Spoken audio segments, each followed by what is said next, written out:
Hello everybody, it's Anna and welcome back to my booktube channel. Today is actually going to be not a booktube video really, but a video about the things that I am enjoying outside of books right now because it is the summertime. For those of you who don't know, I work as a teacher, so I have the summertime off and I'm really excited about it just because I have a little bit more time, energy, and headspace to dedicate to other things that I'm interested in.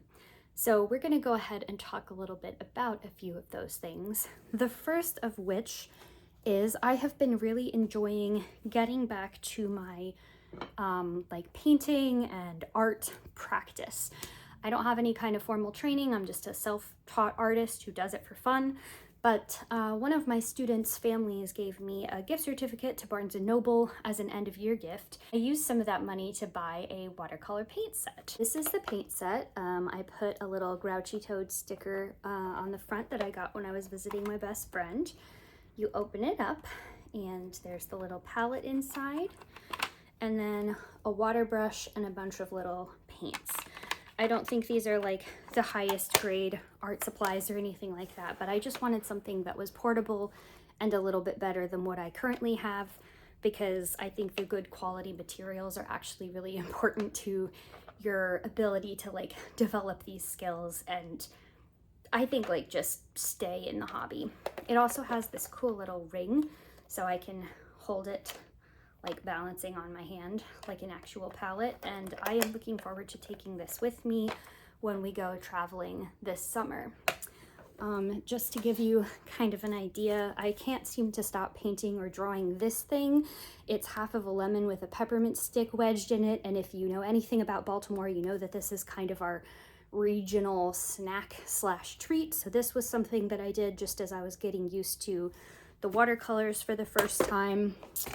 And then I did this one, which is the same kind of design, but with my Sharpie paint pens, which I have had since last summer, and which honestly I should do more with. I got them because my mom and I were using them for rock painting, but I should use them for more things, and I intend to.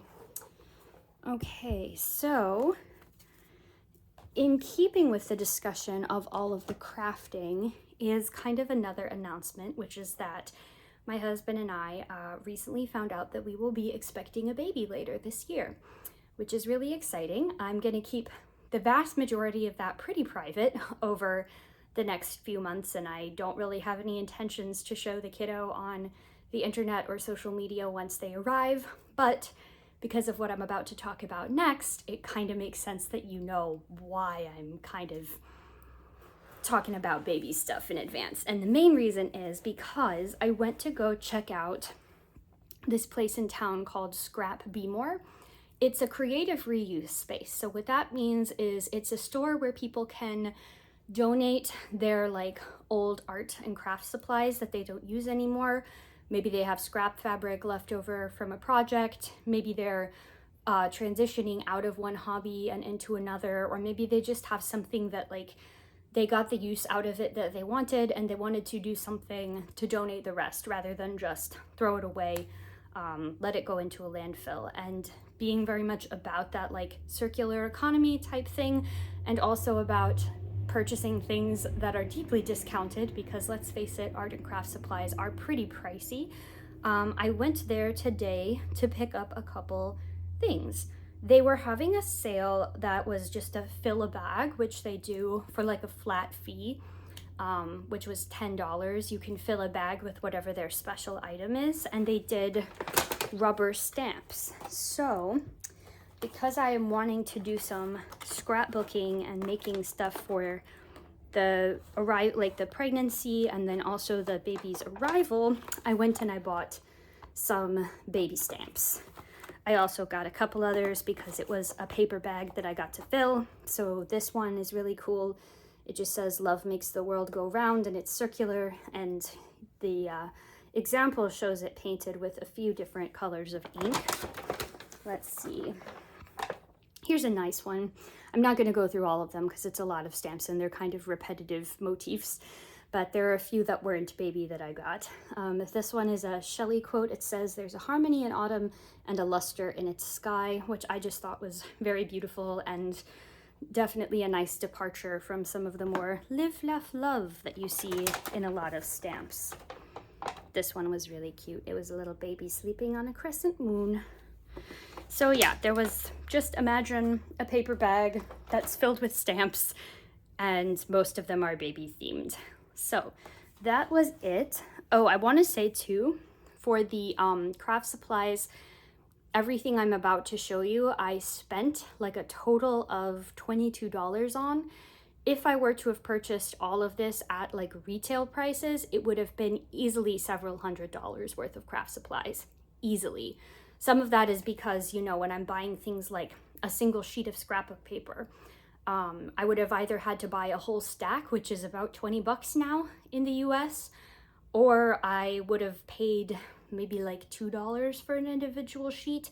Here they have a bunch of them just for 10 cents. So I have a bunch of 10-cent sheets, and most of these stamps, if they hadn't been fill a bag, would have been $1.50 or less. So we'll do the scrapbook bits next. So this is the scrapbook. It's just a basic black scrapbook. Doesn't have any pages or anything like that inside, so I will have to fill those myself. And it's got what looks like one little photo pocket in the front, and then a pocket for presumably a photo CD in the back. I don't know if anybody still does those. I kind of don't anymore. I definitely used to. But yeah, this cost me $1. Definitely would have been probably at least $15 if I had bought it retail. A sheet of little speech bubble stickers just for writing little captions. So my idea behind this scrapbook is that I want it to be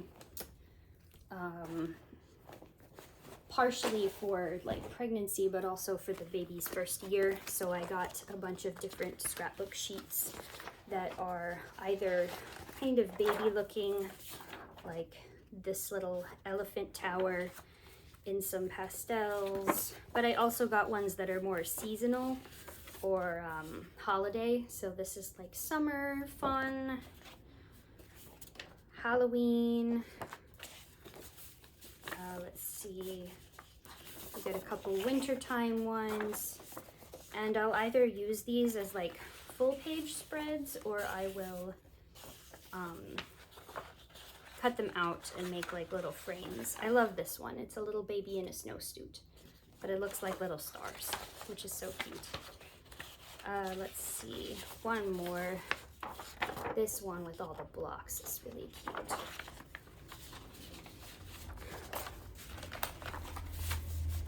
And then in the little free section, they also had a little like pull-out sheet book of Winnie the Pooh characters.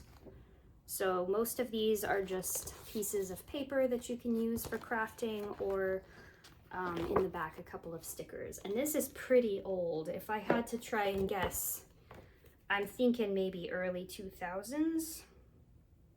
When was this published? It doesn't say, but given that I have never actually heard of this company before, Paper Pizzazz, hot off the press, I would hazard a guess that they're not actually in business anymore. So there we are. And then I have a couple other miscellaneous craft supplies. This was a basket that I was using to hold the things I bought that cost me $0.25, so I'm keeping it to keep the stamps in since that paper bag is no more. For cross stitching, which is one of the big crafts that I do, I bought just some big pieces of 14 count fabric.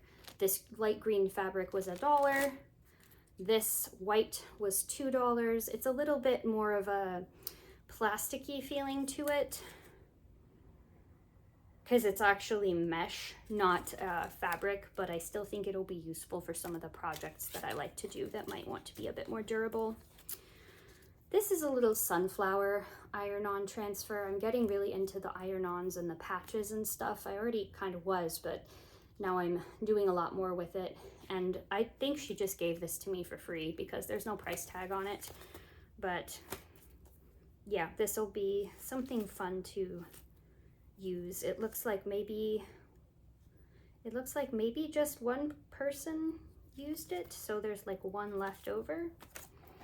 And then this was my big spending thing that I purchased, which was this set of shimmery watercolor paints. So like I said, I really like working in watercolors, but good watercolors can be kind of expensive.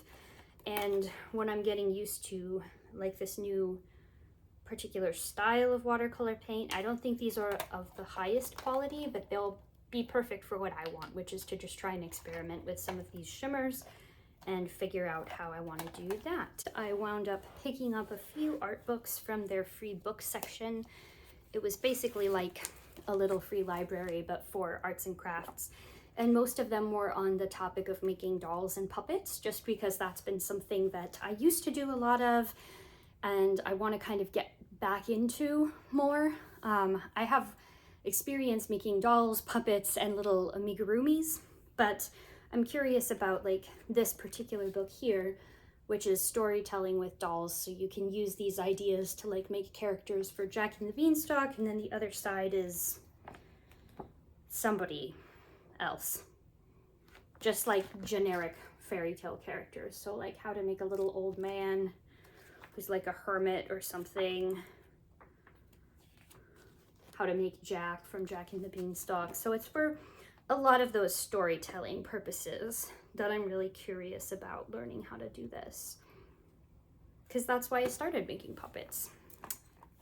Okay, and then I did have to go pick up some supplies new because they didn't have them, so I did have to pay full price, but I purchased some masking fluid for my watercolors and also some Black India ink, and I think total each of these was like $6, so maybe 12 worth of new supplies and untold riches from SCRAP Bmore. So if you're kind of wishing that you had something like that, if you don't live in my city, check around. There's actually somebody on YouTube that I follow that's doing a like interactive map of the US right now, where she goes around and makes note of all of the various like creative reuse, repurpose type projects that are taking place around the US. And they're not all limited to big cities. Like when I was in college, the town that I went to school in wasn't like a big city per se, but they had like a scrap reuse type place, and you could get not just art materials, but also like building materials. So if you were into making like sculptures or outdoor installations, you could get that too. So those are the arts and crafts. The other thing that I have been really interested in lately is learning the Irish language. Sometimes people call that Gaelic. Gaelic actually refers to Scottish Gaelic, I learned, and the sort of Irish pronunciation of its own language is Gaeilge. Spelled very similarly, but they're two completely different languages, and in English it's usually just referred to as Irish. I have always been interested in learning more of this just because that's like my side of the family's heritage and history, and nobody on my side of the family actually like speaks the language anymore. Everybody emigrated to the US, and even before then, part of the period of like colonialism in Ireland meant that people were literally punished for speaking their native language, particularly children. It became against the law to teach the Irish language to children, and they would literally get like physically punished. You could get beaten or arrested for teaching or learning the language. So for me, it's kind of this like opportunity to reconnect with another side of my family history and heritage. I have been using Duolingo to learn it, but I'm not going to be doing that anymore. If you know anything about what they've been up to recently, business practice-wise, they have been slowly getting rid of a lot of their human employees to replace them with AI, and I was iffy on that to begin with because I really do think that a big part of what makes like language learning possible is interaction with other humans and not AI. Like AI can only get you so far. But I guess now their CEO has said that he wants them to be an AI first company, which means that He's also going to use that for hiring decisions and performance review decisions. So I said, fuck that. We're not going to give them any more of our money. My husband's been studying. He just finished their Latin course and he started French. So between that and then me doing Irish, we actually were getting a decent amount of good value from it, but we don't want to support it anymore. So I did some digging and I found out that through our local public library, we have access to an app called Mango, which is a bunch of world languages and culture classes.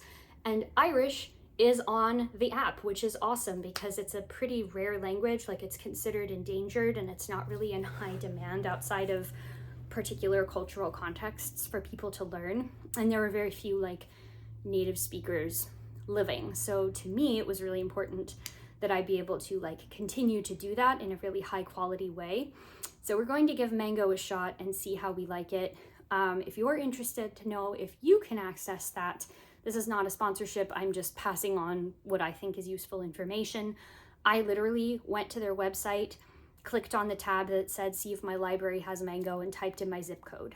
And pretty much every single library that's like available to the public in this area has Mango. So that's what we'll be using from here on out. And the last thing, this is really the last thing. The last thing that I have been interested in and practicing and really enjoying has been my garden here. I have always wanted to have a garden, and now that we live in a house that we own, we're not renters, we can actually make some changes to the yard and just do a few more structural things like put in raised beds, which we weren't really able to do any other place we lived, either because we were in apartments or because we were in a house that we were renting and we didn't own it. So I have been making a lot of raised beds to grow herbs and veggies, mostly out of scrap wood that was left behind in the garage when the previous owners of this house moved out. Or in the case of the 2 veggie beds, they're actually made out of 2 bookshelves that when we moved here, the movers messed up. So they were like completely busted and falling apart and like not really able to be used as bookshelves anymore, but the outward frames were still okay.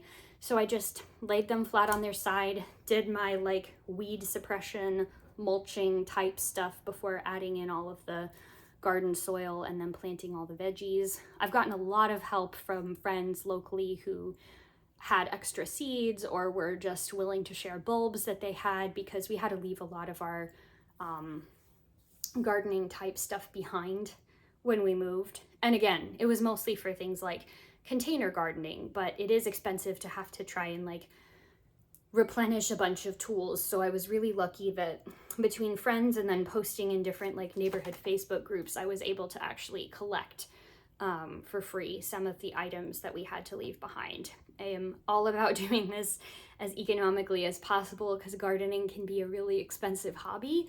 And for my part, I would rather spend more money on plants from a nursery than from a shovel. Like, if I can get a shovel for free, I will. What else? Let's see. We've already started harvesting our first of the so-called cool weather crops, which was our kale. I've been growing curly kale in little like grow bags, little 14-gallon grow bags. Survived our first cabbage worm infestation, which I had never had to deal with before. And they're actually not worms, they're caterpillars, but I guess people just called them worms because they didn't like them. I'm not really sure why. But yeah, basically just decided to get rid of them by sprinkling a bunch of garlic powder on the plants, because garlic works well as a companion plant to deter a lot of those pests. And they up and moved elsewhere, and we haven't been bothered by them since, which is really nice. What else have I been planting? Oh yeah, the other big one is I planted an entire bed of irises and echinaceas, which I don't expect to see growing until probably another 2 years from now, just because I forget what the mnemonic is for it, but basically like the first year they root, the second year they scoot, I don't know, and then the third year they shoot. I don't remember exactly the mnemonic, but basically the first year they're just establishing their roots and basically setting up everything they'll need to be successful as mature plants. So I don't expect to see those grow or blossom this year, but hopefully 2 years from now I will. And then I'm also growing some dahlias. I started all the tubers in containers. They were a birthday gift from my parents, which was really sweet of them, because dahlias are one of those plants that are like, I think, very user-friendly to grow, but they can get pretty expensive depending on the like varieties you want to grow. People like guard them very zealously because they don't reproduce through seeds like a lot of plants, you know, where at the end of the growing season, the flower gets pollinated, the seed forms and it drops off, and then you can just like plant it where it stands. Dahlias reproduce via their like tubers, their little rhizomes that are their genetic material in the root area. So people get really into hybridizing them from that, but it's not like a trivial experience. Like when you hybridize other plants, then you get hybrid seeds. That's not really the case for when you do that for dahlias. This is all to say, dahlias can get really expensive, but I was lucky that my parents wanted to gift me something nice for my birthday, and I said, can I please have some dahlia tubers? So I had 10 tubers. They're currently growing in little pots on my back porch, and hopefully soon I will get to transplant them into the ground. They're getting nice and bushy, healthy foliage right now, so I'm really looking forward to getting to transfer them so I can see some flowers. And the other nice thing about dahlias is that depending on where you live, you might be able to leave them in the ground over winter. But if you live like where I do, I'm in zone 7B, and I'm kind of like right on the edge of coldness.